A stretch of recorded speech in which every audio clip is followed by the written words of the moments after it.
আজকে পুঁই শাক দিয়ে মাছ রান্না করব, আলু দিব, সাথে পটলও দিব। তো পুঁই শাক নিয়ে আসছে রাতে, তো কলা নিয়ে এসেছে। পুঁই শাকগুলো অবশ্য ভালো ছিল, তো ভাবলাম বেছে রেখে দেই। তো পুঁই শাকগুলো এখন আমি বেছে নিচ্ছি। তারপরেই তো এখন সুন্দর করে ধুয়ে নিচ্ছি।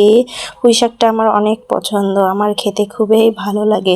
অন্যান্য শাকের চেয়ে পুঁই শাকটা আমার বেশি পছন্দ। পুঁই শাক ভাজিটা, পুঁই শাকের ঝোল, পুঁই শাক দিয়ে মসুরের ডাল রান্না করলে সেটা খেতে তো আরও মজা লাগে। তো আজকে পুঁই শাক তো মাছ দিয়ে রান্না করব, তো আরও পুঁই শাক আছে, সেটা আমি ফ্রিজে রেখে দিছি। ওইটা আমি মসুরের ডাল দিয়ে রান্না করব, অথবা তেল ভাজি করে খাবো। তো এদিকে তো মশলা বেটে নিচ্ছি, পেঁয়াজ বেটে নিচ্ছি, আর জিরা বেটে নিচ্ছি। তবে পুঁই শাকের ঝোলের মধ্যে পেঁয়াজ বাটাটা দিলে ঝোলটা অনেক সুন্দর গাঢ় হয়, সেজন্য আর কি। তো এদিকে পটল ছিলে নিচ্ছি, আলু ছিলে নিচ্ছি, তারপর আলু পটল কেটে নিব। তার মাছ তো বের করে ভিজে রেখেছি।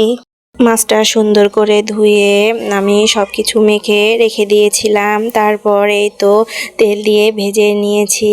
তবে মাছের মাথাটা আর একটু ভেজে নিচ্ছি, কারণ মাথাটা একটু বড়, তো আর ভালো করে না ভাজলে ভালো লাগবে না।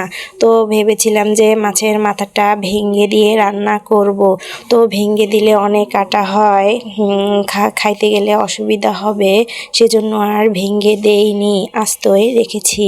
তো মাছ ভাজা হয়ে গেছে, ওই তেলের মধ্যে সব মশলাগুলো আমি কষিয়ে নিচ্ছি। তারপর এখন মাছ দিয়ে দিচ্ছি। মাছগুলো আগে কষান করে নিব, কষান করার পর মাছগুলো আমি তুলে রেখে দিব। তুলে রেখে দেওয়ার পর ওই মশলার মধ্যে আমি আলুটা দিয়ে দেব। আলুটা একটু সিদ্ধ হতে সময় লাগে, সেজন্য আলুটা আগে সিদ্ধ করে নেব একটু। তারপর শাক আর পটল দিয়ে দেব। শাক আর পটলটা তো দ্রুত সিদ্ধ হয়ে যাবে, তো আলুটা সিদ্ধ হতে একটু সময় লাগবে, সেজন্য আর কি এভাবে দিয়েছি। তো পুঁই শাকের একটা ঘ্রাণ আছে, এই ঘ্রাণটা যে আমার এত পছন্দ, এত ভালো লাগে, তো মনে হচ্ছে যে ওরকমই খেয়ে ফেলি। খুবই পছন্দের একটা শাক আমার। তো আজকে এই পুঁই শাক আর আলু মাছের ঝোল দিয়ে আমি অনেক ভাত খেয়েছি।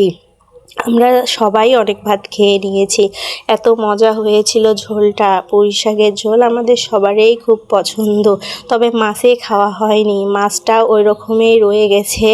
আর পুঁই শাকের ঝোল, পুঁই শাক আলু পটল দিয়েই আমরা সবাই ভাত খেয়ে নিয়েছি। তো এদিকে তো আমার পুঁই শাকের তরকারিটা হয়ে গেছে, নামিয়ে রাখছি।